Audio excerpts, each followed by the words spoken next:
Hello YouTube, how you guys doing today? Today we're getting into a fantastic book that I absolutely love. It's called Willpower by Roy Baumeister. Rediscovering the greatest human strength, which I guess is willpower. So this is a fantastic book. I highly recommend that you read it. It's packed full of great stories on how to uh, what willpower is, why it's important, and how to get better at it. So I hope you check it out, and let's get started. So the basic idea is that self-control equals success. That's the core concept of this video. The foundational idea, the core concept is that self-control leads to success. However you define success, whether it's happiness, more money, happier marriages, better relationships, all of that is the relationship between self-control and success. Those with high self-control have all of the good things in life, and people who have low self-control tend to have less of those good things. So that's the core concept, self-control and its connection to success. So now let's get into the theory, the next layer. This is the part that kind of gives support to the core concept that I'm talking about. So the first idea is that willpower is a muscle. So what does that mean, right? That means willpower can be tired out if you have to make too many decisions, if you're having to think about a lot of stuff, if you're really having to use your brain and then you have to make a decision or try to resist temptation. You can only resist temptations, which require self-control and willpower, so many times before your willpower is depleted. So that's one concept. But just like a muscle, willpower can be strengthened if you put it through resistance training.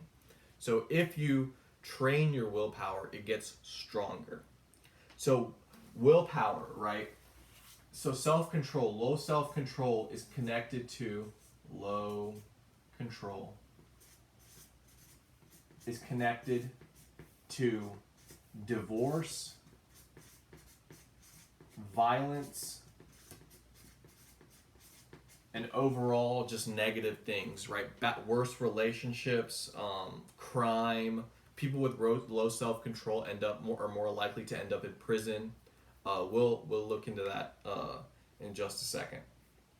High self-control people, on the other hand, tend to be higher up in the corporate hierarchy. They tend to be higher income individuals.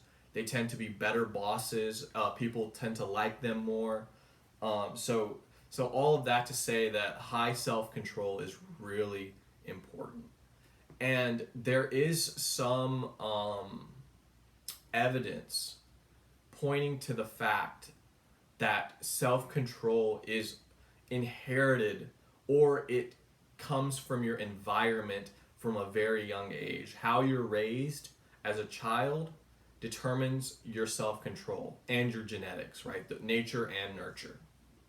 And what they found is they did this huge study where they followed like thousands of kids from childhood to the age of 32, and they rated them on their self-control, right? And what they found is that the high self-control children, like I said, had better marriages, they made more money, and the low self-control children were more likely to abuse drugs, divorce, crime. 40% of them ended up in jail, the lowest self-control group. So from knowing what your self-control is as a child, that predicts so much of your future potential. So childhood is that pivotal stage where self-control is essential. You have to teach your children self-regulation by asking them questions like, why did you behave that way, instead of don't do that, let me spank you real quick. A spanking doesn't get the child thinking as to why they're being spanked, right? So that's the theory behind it. And now we get into specific action steps that you can take to improve your willpower, to improve your self-control. The first is posture. They did this study, right? they found that just 2 weeks of working on a okay, let me do my posture real quick, stand up a little straighter. Working on your posture for just 2 weeks improves your self-control, improves your willpower. Clean your room, that's number 2. So what they found is they did experiments where individuals were placed into dirty environments and then they were placed in clean environments, right? And they had them do a bunch of tests, right? They had them first, they put out a bunch of food in front of them and the researchers left, and they wanted to see what kind of foods they picked, right? Clean environment individuals were more likely to pick the health foods, and if they were in a dirty environment, they were more likely to pick junk food. And that is a lesson that I still need to integrate, right? My room is, well, it's not super dirty, but it's not super clean either. But anyway, so clean your room. You make better decisions in a clean, stable environment. You make better, healthier decisions. You're more likely to stick to tasks in a clean environment. So definitely clean your room. So so you can't have willpower without clear goals. So set clear goals. That's the third action step that you can take, is sit down, write out exactly what you want from your life, set long-term goals, set short-term goals, set all kinds of goals, medium goals, and make sure they're realistic and specific. So they did this heroin addict study, right? They took individuals who were addicted to heroin and they gave them this story, and they said, basically the story goes like this: when Bill woke up in the morning, his first thoughts were ... fill in the blank, right? They found that compared to the control group, which tended to draw Bill's thoughts out to many years into the future, a few years in fact, heroin addicts tended to only look a few hours to days into the future, right?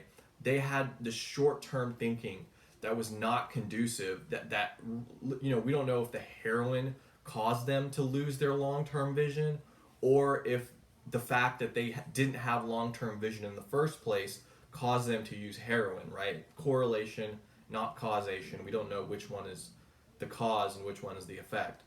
But that basically proves to some degree that goals, long-term goals, are essential for maintaining willpower.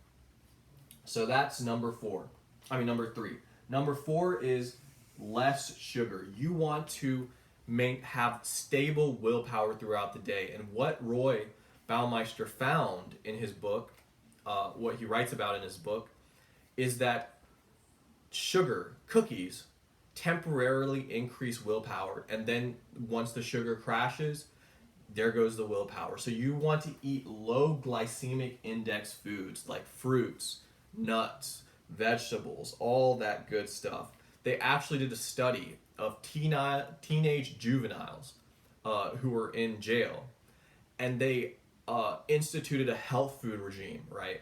They made them eat, they took out the sugars out of the jail, and they put in, healthy foods, and it was amazing, the results, right? They found that the incidences of violence reduced, misbehavior reduced, there was more retention in the classes that they were taught. So just what you eat influences so much of your behavior, right? And the final, this is important, guys, sleep. Get 7 to 9 hours of sleep a day. Sleep is essential to your willpower. They've done tons of studies where they found that individuals who have been deprived of sleep are more likely to engage in unethical activities. They actually found this in the lab, right? They took people who were sleep deprived and they were like, yo, we're doing this lab experiment and you can make some money off of it, right? And then they gave them the opportunity to cheat. The ones who were sleep deprived were more likely to cheat. They had less self-control.